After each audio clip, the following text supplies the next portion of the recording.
'Cause one tiny bullet goes straight through your soul. I remind myself dealing with all this time. One fatal moment is eternity. I remind myself daily with all the time. Nothing kills conscience like this.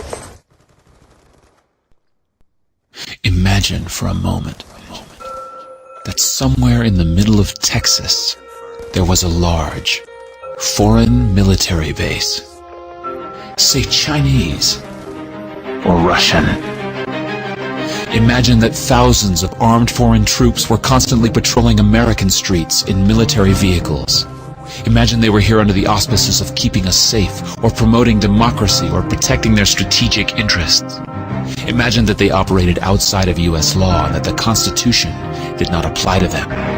Imagine that every now and then they made mistakes or acted on bad information and accidentally killed or terrorized innocent Americans, including women and children, most of the time with little or no repercussions or consequences.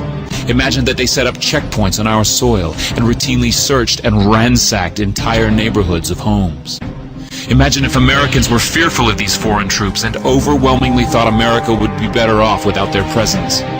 Imagine if some Americans were so angry about them being in Texas that they actually joined together to fight them off in defense of our soil and sovereignty because leadership in government refused or were unable to do so. Imagine that those Americans were labeled terrorists or insurgents for their defensive actions and routinely killed or captured or tortured by the foreign troops on our land. Imagine that the occupiers' attitude was that if they just killed enough Americans, the resistance would stop. But instead, for every American killed, 10 more would take up arms against them, resulting in perpetual bloodshed.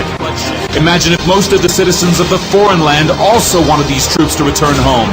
Imagine if they elected a leader who promised to bring them home and put an end to this horror. Imagine if that leader changed his mind once he took office. The reality is that our military presence on foreign soil is as offensive to the people that live there as armed Chinese troops would be if they were stationed in Texas. Shutting down military bases and seeking to deal with other nations with threats and violence is not isolationism. It is the opposite. Opening ourselves up to friendship, honest trade, and diplomacy is the foreign policy of peace and prosperity. It is the only foreign policy that will not bankrupt us in the short order, as our current actions most definitely will. I share the disappointment of the American people in the foreign policy rhetoric coming from the administration. The sad thing is, our foreign policy will change eventually, as Rome's did, when all budgetary and monetary tricks to fund it are exhausted.